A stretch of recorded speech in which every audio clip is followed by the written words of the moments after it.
News and educational একাডেমিতে তোমাদের প্রত্যেকেই স্বাগতম জানাই। আজকের এই ভিডিওতে আলোচনা করব প্রাথমিক টেট পাস 2022 প্রার্থীদের সার্টিফিকেটটা ভ্যালিড থাকবে না বাতিল হয়ে যাবে, এই নিয়ে বিস্তারিত আলোচনা করব। তার সঙ্গে আলোচনা করব বিএড প্রার্থীরা প্রাইমারি ইন্টারভিউতে বসতে পারবে কিনা, যেটা তোমরা আমাকে বারে বারে প্রশ্ন করেছিলে। সময় না থাকার জন্য ভিডিও করতে পারিনি, সেই জন্য আজকের এই ভিডিওটা তোমাদের জন্য। প্রাথমিক টেট পাস 2022 বিএড প্রার্থীদের সার্টিফিকেট ভ্যালিড থাকবে না, এটা এখন বিচারাধীন চলছে। অনেকে এটা বিএড মামলা বলে চালাচ্ছে। যে সমস্ত বিএড প্রার্থীরা ভ্যালিড হতে চাইছে তারা কিন্তু এটাকে বিএড বলে প্রচার করছে, যাতে করে এটা একটা অপপ্রচার হয়। কিন্তু আসলে এটা বিএডের মামলা নয়, এটা সমস্ত বিএডের মামলা নয়। এটা জাস্ট একটা ডুয়েল ডিগ্রি মামলা, যেটা চলছে বিচারাধীন হাইকোর্টে। ডুয়েল ডিগ্রি মামলা, সেই নিয়ে আমি একটু কথা বলবো তোমাদেরকে।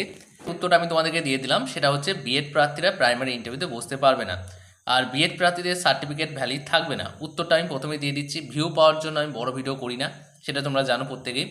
তোমাদেরকে আগেই শর্টে আমি বলে দিলাম। এবার বেশ কিছু গুরুত্বপূর্ণ কারণ আছে, যে কারণগুলো তোমাদের জানা প্রয়োজন। যে হাইকোর্টে যে মামলাটা চলছিল, সেই মামলাতে যে বোর্ডের আইনজীবী রয়েছেন তিনি খুব ভালোভাবে এটা বলেছেন, বুঝিয়েছেন বিচারপতিকে, এবং বিচারপতি বুঝতেও পেরেছেন। এবং বিচারপতি তিনি পরিষ্কারভাবে জানিয়েছেন যে সিলেকশন প্রসেসে বিএডরা নিজেদের ডিগ্রি চেঞ্জ করতে পারবে না। অর্থাৎ বিএড যে সমস্ত প্রার্থী রয়েছে, যারা টেট পাস করেছে, যাদের ডুয়েল ডিগ্রি রয়েছে, দুটো ডিগ্রি রয়েছে, তারা কিন্তু সিলেকশন প্রসেস মানে হচ্ছে টেট ইন্টারভিউ ফর্ম ফিল আপের সময় ডিগ্রি কিন্তু চেঞ্জ করতে পারবে না, অর্থাৎ এডিট অপশন দেওয়া হবে না। এটা কিন্তু পরিষ্কারভাবে বিচারপতি নিজের মুখ থেকে বলেছেন। এবার কি হয়েছে, শেষ মুহূর্তে ভালোভাবে দেখতে তখন বিচারপতি বারে বলেছে যে পর্ষদ কি এই বিষয়ে কি জানাচ্ছে, সেটা খুব প্রয়োজন রয়েছে, পর্ষদের রিপোর্ট জানা দরকার রয়েছে। বারে পর্ষদের দিক থেকে যে বিষয়টা এসেছে যে ডুয়েল ডিগ্রি কোনোভাবেই ইন্টারভিউতে অ্যালাও হবে না, অর্থাৎ এডিট অপশন দেওয়া হবে না। অর্থাৎ টেট ইন্টারভিউতে যে ফর্ম ফিল আপ হয়, ফর্ম ফিল আপের সময় যে এডিট অপশন দেওয়ার কথা বলা হচ্ছে, যাতে করে বিএড প্রার্থীরা তাদের ডিগ্রিটা চেঞ্জ করে ডিএলএড করে নিতে পারে। এর তরফ থেকে পুরোপুরি জানানো হয়েছে যে না, এটা কোনোভাবেই সম্ভব নয়। এর পিছনে ওনারা বেশ কিছু কারণও দেখিয়েছেন, সুপ্রিম কোর্টের রায়ও দেখিয়েছেন যে না, এটা পসিবল নয় আমাদের পক্ষে, এটার জন্য আমরা কোনোভাবেই কিছু করতে পারবো না। আর বিএডদেরকে প্রাইমারিতে বসতে দেওয়া যাবে না। কিন্তু হ্যাঁ, বিএড প্রার্থীরা যদি চায় তাহলে নতুন করে টেট পরীক্ষা দিতে পারে। যে সমস্ত বিএড প্রার্থীদের ডুয়েল ডিগ্রি রয়েছে, তারা যদি চায় তাহলে নতুন করে টেট পরীক্ষা দিয়ে পাশ করে তারপরে তখন ইন্টারভিউতে বসতে পারবে। কিন্তু এই সিলেকশন প্রসেসে বিএড প্রার্থীরা ইন্টারভিউতে নিজেদের ফর্ম ফিল আপের সময় নিজেদের যে ডিগ্রি সেটা কিন্তু চেঞ্জ করতে পারবে না। কৃষ্ণনাথের উকিল বারে বিচারপতিকে বলেন যে বিষয়টা এটা নয় যে আপনি যেটা ভাবছেন, যে টেট যে সমস্ত বিএড প্রার্থীরা টেট পাস করেছে তারা তো নতুন টেট পরীক্ষা দিতে পারবে, সেটাতে কোনো সমস্যা নেই, সেটাতে ক্ষেত্রে অটোফিল হবে না।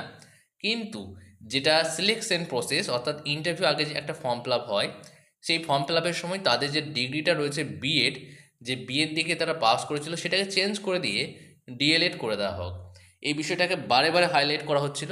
কিন্তু বোর্ডের পক্ষ হতে যে আইনজীবী রয়েছেন তিনি খুব ভালোভাবে বলেছেন এবং বিষয়টাকে খুব সুন্দরভাবে বিচারপতির সামনে উপস্থাপন করেছেন।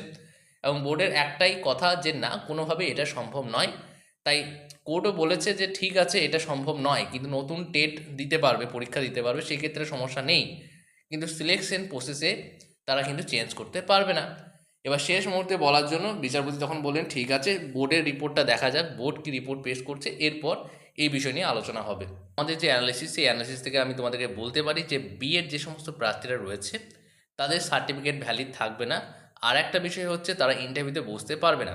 দেখো, কোর্টের যে রায়, কোর্টের অ্যানালিসিস থেকে আমি বলছি বিষয়গুলো, এগুলো পুরোপুরি কোনো মন গড়া বিষয় নয়, এগুলো পুরোপুরি অথেন্টিক বিষয়। এবার তোমাদের অনেকের ভালো লাগতে পারে, অনেকের ভালো নাও লাগতে পারে, সেটা কিন্তু আমার দায় নয়, কারণ আমি যেটা সঠিক সেটা আমি তোমাদেরকে বলে দিলাম। কোর্ট যেটা বলেছে যে বোর্ডের তরফ থেকে যে রিপোর্টটা দেওয়া হবে সেটা আমরা নিয়ে ভাববো। কিন্তু আসলে বোর্ড তো পরিষ্কারভাবে বারে জানিয়ে দিচ্ছিল যে কোনোভাবেই এটা চেঞ্জ করা যাবে না। সেই রিপোর্টে সেটাই আসবে, আবার তোমরা দেখে নেবে যে হেয়ারিংটা হবে, ডিসেম্বরে হেয়ারিং হতে চলেছে, ফার্স্টের দিক করে, চিন্তা নেই। আর ডিএলএড প্রার্থীদের ভয় পাওয়ার কোনো কারণ নেই, এটা কিন্তু ডুয়েল ডিগ্রির মামলা, এটা কিন্তু সমস্ত বিএড প্রার্থীরা প্রাইমারি ইন্টারভিউতে বুঝতে পারবে এমন মামলা কিন্তু নয়, এটা কিন্তু ভুল ছড়ানো হচ্ছে। আরও যদি তোমাদের কিছু প্রশ্ন থাকে তাহলে তোমরা করতে পারো। ইন্টারভিউর জন্য নতুন ব্যাচ শুরু হচ্ছে আমাদের চ্যানেলের পক্ষ থেকে। 18ই নভেম্বর থেকে ব্যাচটি শুরু হবে, রাত্রি 9টা থেকে 11টা পর্যন্ত হবে, সপ্তাহে 2 দিন ক্লাস হবে। Primary interview roadmap booster batch, শেষ মুহূর্তের প্রস্তুতি, ওয়ান টাইম পে করতে হবে 850 টাকা। এর সঙ্গে তুমি কী পাবে না পাবে সেই নিয়ে আমি বিস্তারিত আলোচনা করে দিই। তার আগেই বলে রাখি যে ব্যাচে যুক্ত হলে তোমরা এখানে যে 4টি বই দেখতে পাচ্ছ, এই 4টি বই তোমরা ফ্রি পেয়ে যাবে। তোমরা যদি ভাবো যে ব্যাচে যুক্ত হব না, শুধু বইগুলো নেব, তাহলে এখানে তুমি যে নাম্বারটা দেখতে পাচ্ছ এই নাম্বারে 650 টাকা ফোনপে করে এই নাম্বারে হোয়াটসঅ্যাপে স্ক্রিনশট পাঠালেই সঙ্গে সঙ্গে এই 4টি বই তুমি পেয়ে যাবে। এই 3টে বই প্রশ্ন উত্তর 5 নাম্বারের জন্য, এবং এই বইটা হচ্ছে ডেমো বই, যেটা প্রিপারেটরি ক্লাস 5 পর্যন্ত সমস্ত ডেমো রয়েছে। এই সমস্ত বইগুলো পেয়ে যাবে, এর সঙ্গে তোমার জেলা সংক্রান্ত পিডিএফটা ফ্রি পেয়ে যাবে 650 টাকা। এখানে যে তুমি ফোন নাম্বারটা দেখতে পাচ্ছ এই নাম্বারে ফোনপে করে এই নাম্বারে হোয়াটসঅ্যাপে স্ক্রিনশট পাঠিয়ে দিয়ে তোমার জেলাটা লিখে দেবে, তাহলেই সঙ্গে সঙ্গে পেয়ে যাবে। আর তুমি যদি ব্যাচে ভর্তি হও তাহলে এগুলো তো পেয়ে যাবে, ফ্রি পেয়ে যাবে, শুধুমাত্র 850 টাকা, মানে এক্সট্রা তুমি 200 টাকা যদি দাও তাহলে কিন্তু ব্যাচে ভর্তি হতে পারবে। মান্থলি কোনো পে নেই, 3 মাস ক্লাস হবে, 2 মাসের মধ্যে তোমাদের সিলেবাস শেষ হয়ে যাবে। ম্যাক্সিমাম আমি 2 মাস বলছি, 1.5 মাসেই শেষ হয়ে যাবে। তারপরে যে মাসগুলো বাকি থাকবে সেগুলো শুধুমাত্র রিভাইজ হবে। সপ্তাহে 2 দিন ক্লাস হবে, একদিন হবে প্রশ্ন উত্তর আর একদিন হবে তোমাদের ডেমো। জেলা সংক্রান্ত প্রশ্ন হবে, তোমার বিষয়ভিত্তিক প্রশ্ন করানো হবে, সব কিছু করানো, মানে যা যা করানো হবে তুমি কমন পাবে, এটা গ্যারান্টি দিতে পারি। এবার তোমাকে নিজেকে পড়তে হবে, পড়া ধরা হবে, পড়া দেওয়া হবে। এটা 8ই নভেম্বর থেকে শুরু হচ্ছে, এখন কিন্তু ভর্তি চলছে। ভর্তি হতে গেলে তুমি এখানে যে কিউআরটা দেখতে পাচ্ছ এই কিউআরে তুমি পে করতে পারো, অথবা একটু আগে যে নাম্বারটা দেখালাম এই নাম্বারে তুমি 850 টাকা পে করে এই নাম্বার হোয়াটসঅ্যাপে স্ক্রিনশট দাও, সঙ্গে সঙ্গে বইগুলো পেয়ে যাবে, তোমার জেলা সংক্রান্ত পিডিএফ পেয়ে যাবে, তোমার বিষয়ভিত্তিক পিডিএফ পেয়ে যাবে। তার সঙ্গে তুমি ব্যাচে যুক্ত হতে পারবে। ব্যাচে 2টি গ্রুপে যুক্ত হবে তুমি। তোমরা চিন্তিত ছিলে যে টেট পাস বিএড প্রার্থীরা যদি ইন্টারভিউ দেয় তাহলে তো আমাদের কম্পিটিশন অনেক বেড়ে যাবে, আমরা তো চান্সই পাবো না, এরকম অনেকে প্রশ্ন করছিলেন। চিন্তার কোনো কারণ নেই, এই চিন্তার কারণ হলে অবশ্যই আমি বলে দিতাম। ঠিক আছে, আজকের মতো এতটুকু, নেক্সট ভিডিওতে আবার দেখা হচ্ছে। তোমাদের যদি আর কোনো কোয়ারি থাকে, আর কোনো কোয়েশ্চেন থাকে, এই ভিডিওর কমেন্ট বক্সে তুমি করে দাও, নেক্সট ভিডিওতে আমি সেই উত্তরটা দিয়ে দেবো।